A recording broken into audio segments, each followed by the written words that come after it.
गुरुजी प्रणाम। मेरा ये प्रश्न है कि स्त्री शालिग्राम जी की पूजा कर सकती हैं या नहीं, और दूसरा प्रश्न ये है कि स्त्री हवन में आहुति क्यों नहीं देती। ठीक। जपस तपस तीर्थ यात्रा प्रवज्या मंत्र साधनम देवताराधनम चैव स्त्री शूद्र पतनान सट। जप है, तप है, तीर्थ यात्रा है। तीर्थ यात्रा की इच्छा है तो पति का यदि आपके लिए आज्ञा है तो साथ चलें। प्रवज्या मंत्र साधनम, प्रवज्या माना संन्यास बनने का अधिकार स्त्रियों को नहीं है। वह नाहम कासाय वदन नाहम बलकल धारणी, जब सुनैना पहुँची है वहाँ देवलोक में, तो बोले आप में इतना जो है तेज ओज तप साक्षात दर्शन हो रहे हैं, ये कैसे हो गए। बोले कि नाहम कासाय वसना, मैंने जीवन में कहीं जो है गेरुआ वस्त्र नहीं पहरे, कहीं बलकल धारण नहीं किया, मैंने केवल पति की जो सेवा शुश्रूषा कही, उसी का ये प्रभाव है। तो प्रवज्या मंत्र साधनम, और जो मंत्र की जो साधना होती है ना वो भी नहीं है। जो स्त्री है और वो ब्राह्मण है जो पतित हो गए हैं, तो ब्राह्मण शरीर, किंतु ऐसा कोई कर्म नहीं है उनसे नहीं छूटा हो। शराब जो भी आदि के चल रहे हैं वो सब ग्रहण करे, वो पतित हैं, वही मंत्र, ब्राह्मण भी नहीं है। ऐसा नहीं है शास्त्र किसी के द्वारा भेद करता। पहले वीडियो डाली है मैंने, शास्त्र सबको समान आज्ञा देता है, तो ब्राह्मण को भी आज्ञा दी यदि ब्राह्मण पतित है तो वो भी जो ना हवन करने का अधिकारी है, ना देवता के पूजन का अधिकारी है, ना यज्ञ करने का किसी का अधिकारी है ही नहीं, ब्राह्मण भी नहीं है। और स्त्री तो हमारी माता है ही, उनका तो लिखा है वह को स्त्रीणाम संस्कारो वैदिक स्मृतः पति सेवा गुरुवासो गृहार्थोग्नि प्रक्रिया। हमारी स्त्रियों का जो है विवाह संस्कार यज्ञोपवी संस्कार है।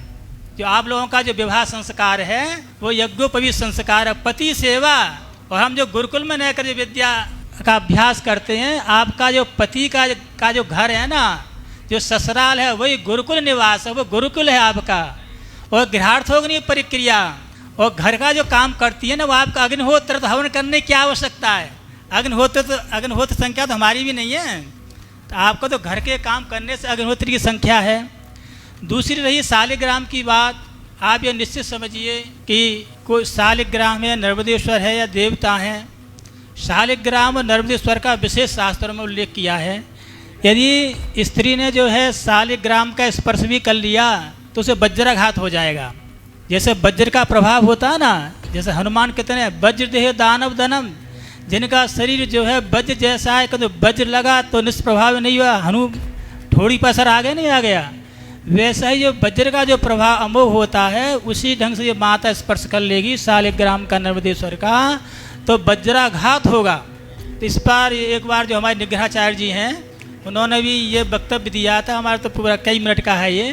पर हमने उनसे पूछा कि वज्राघात जब तक चलता है, किसी महिला ने किसी माता ने भगवान शालिग्राम को स्पर्श कर लिया, उसको पीड़ा जब तक होगी प्रलय पर्यंत तक, जब तक उसका प्रायश्चित नहीं हो जाएगा।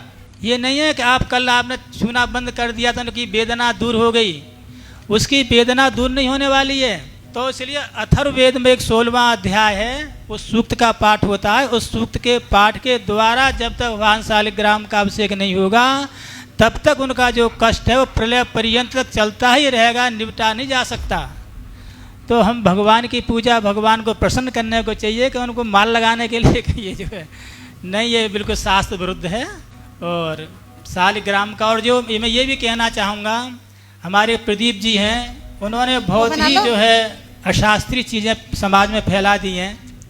जैसे हरेक जो विग्रह, शिवलिंग जो विग्रह होता है, हरेक विग्रह का जो प्रसाद खाने योग्य नहीं है। आजकल माताओं की भीड़ मंदिरों में जाती है, किसी प्रकार के शिव जी होंगे, उन पर जो है जल चढ़ाएगी, बिलपत्र चढ़ाएगी, फिर जल पिएंगे, फिर उस बिलपत्र को भी खा लेंगे।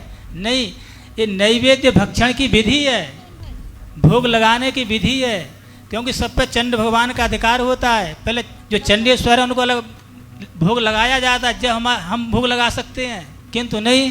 प्रदीप जी ने ये कह दिया कि आप ऐसा कर लो तो ऐसा हो जाएगा। रोचनार्थ फलश्रुति है, भगवान भैया फलश्रुति जाना रोचक बना दी, लो उसको देख के प्रवृत्त हो जाएंगे। वो धर्म से कोई लेना देना नहीं है। हो सकता है कि इससे महापाप लग रहा है, उन्हें कोई मतलब नहीं इस चीज़ का।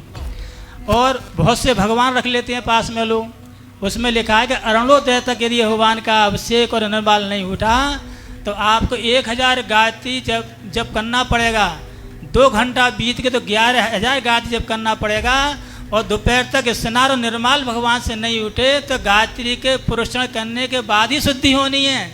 तो भगवान को रखना बहुत सरल है, निभाना बहुत कठिन है। रख तो कोई भी सकता है। और सबसे पहले हमारे मनोहर जी ने जो है ये प्रश्न किया था।